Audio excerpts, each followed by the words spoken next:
Hi there. My group and I decided to place our 50 houses in Cambodia. Cambodia is located in southwestern section of Indo-Chinese Peninsula in Southeast Asia. It is bounded by Thailand to the northwest and west, Laos to the north and northeast, Vietnam to east and southeast, and the Gulf of Thailand to the south.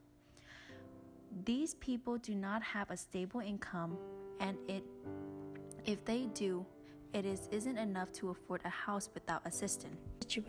If more homes need to be built, they will be made outside of the main community, while taking the state of the local economy in mind, whether or not the locally formed government can support it.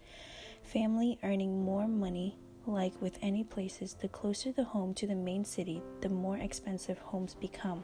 Since these 3D homes are meant to be paid back over time, these homes closer to the commercial center will be more expensive. The profit that can be used to create more homes and help maintain the city. Homes built on the outside of the city will be cheaper. These individuals will go through a screening process that determines if they will be willing and able to work. They will be the first to live in the community and also will set a foundation of the economy and its community. Family of 6 or less will enroll in public school that will be built in order for them to advance in their education. With the help of improving education, it is a driving force of the community and lead to them to prosperity. There will be 3 phases. Each phases will be addressing the section of process that includes services, amenity, and what the process changed over time. For phase 1 of this project, we decided to build the 50 houses around the center of the town where shops, stores, and other amenities will be built. This includes a K-12 school, hospital, police station, and fire department. Since these families are coming into the community homeless, they will be taken through a screening process to determine if they are able to work. Those who will work in the facilities will slowly make their way to paying off their home. Those who don't will be forced to move out. Through time, more houses will be developed and the city will expand and renovations will be made.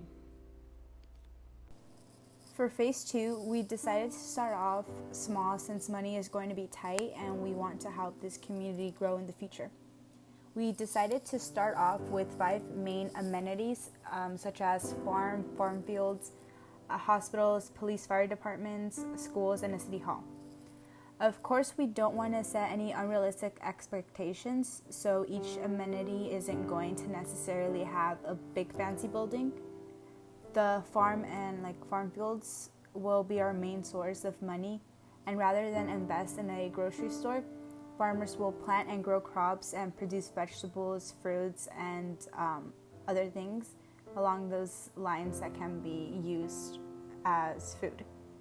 The food will be distributed to the citizens in limited amounts to make sure everyone gets an equal amount depending on the family size as well. Once we become more stable, we can trade among other communities to bring in other resources that we don't have or can't afford right now. And with this trading system, we will bring utilities that can be used to better the farming fields such as tools, and later we can begin to trade to bring in more utilities for hospitals, the police and fire department, and bring in materials needed for school.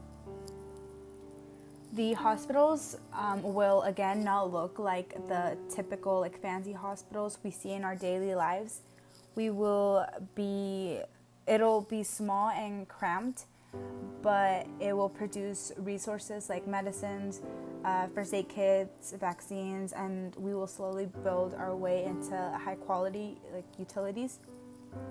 It will first be evenly distributed to the community. However, as people begin to pay off their homes and begin having an income, it will be sold to the consumers at a low price, that is. But the money will help grow the hospital.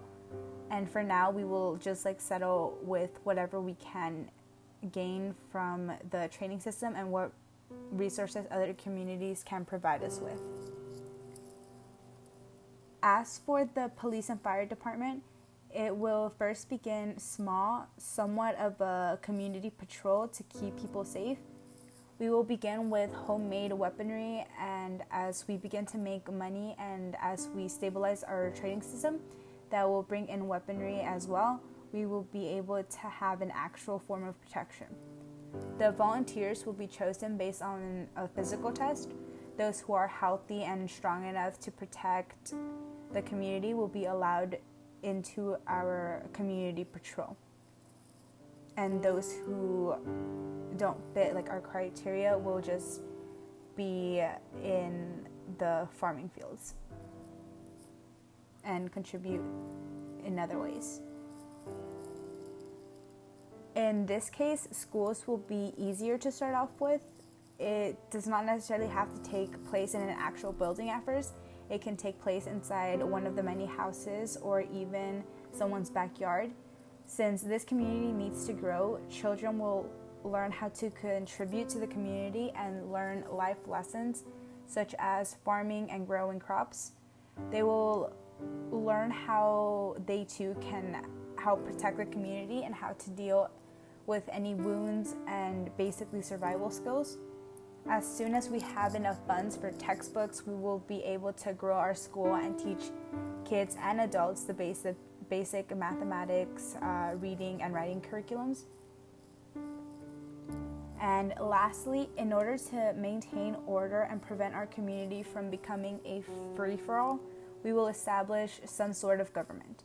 It will first feel like a high school ASB where officials will create a series of yes and no questions to see what the people want and don't want. Officials will first be chosen based on skills. However, as more people begin to better their skills, a voting system will take place. The purpose of our government is to have policies, trading, and decision-making run as smooth as possible. Most importantly, it is to ensure that our community be a democracy rather than a dictatorship. The ultimate goal for this community is independence and self-sufficiency. In order to proceed with this phase, the community needs to have some form of revenue that goes beyond its vicinity. For the final phase, we wish to create businesses that will help invest in the future of the local economy. After careful research, we decided that revenue is expected to come in the form of tourism, exports, and agriculture. In order to increase this revenue, the plan for the third phase is to incorporate hotels and shopping centers for tourism, factories for textiles, and leave enough land for agriculture to grow. Cambodia's current top industries are tourism, garments, construction, and rice milling, according to globaledge.msu.edu. Using that information, this community can incorporate those already formed industries to employ people living in the area and bring them a steady source of income. From there, we would continue to improve on those industries in order to sustain the economy and allow it to run independently. Our methods of running this community are based completely on our own experience with how cities and the economy work. We are privileged to live in a place that has the power and the resources to make a community like this run. Although many countries lack the ability to allow something like this to thrive, with our planned economy, we have formed several solutions that may help solve this problem.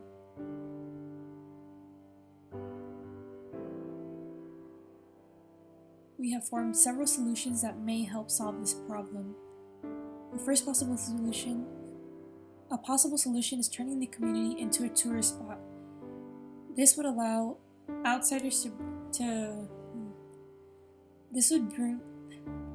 This would allow the community and the country to both benefit from revenue that outsiders would bring by staying in hotels and spending money in shopping centers. In Cambodia, tourism is a main source of revenue for the country, and in 2018, tourism generated about $4 billion.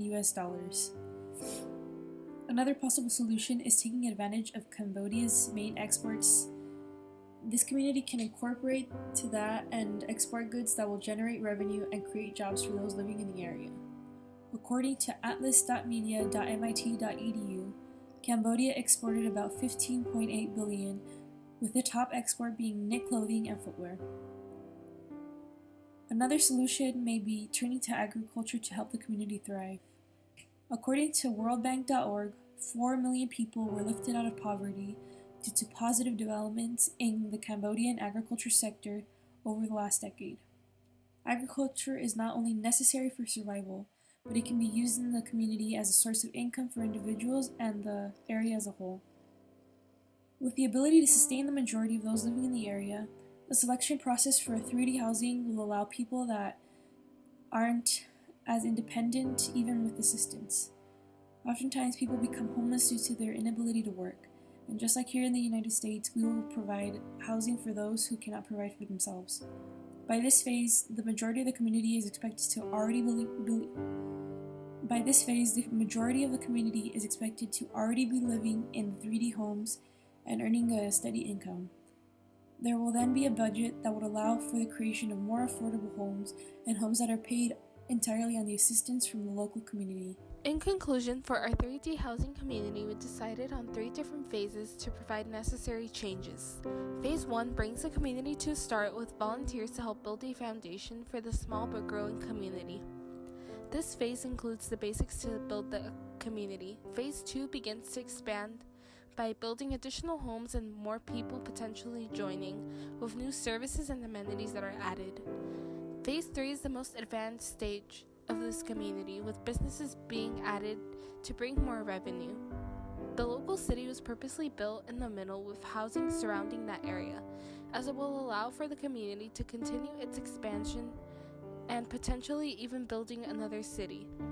With the new citizens of this community working together and working hard to maintain this foundation being built, it can flourish and continue to grow for a long time.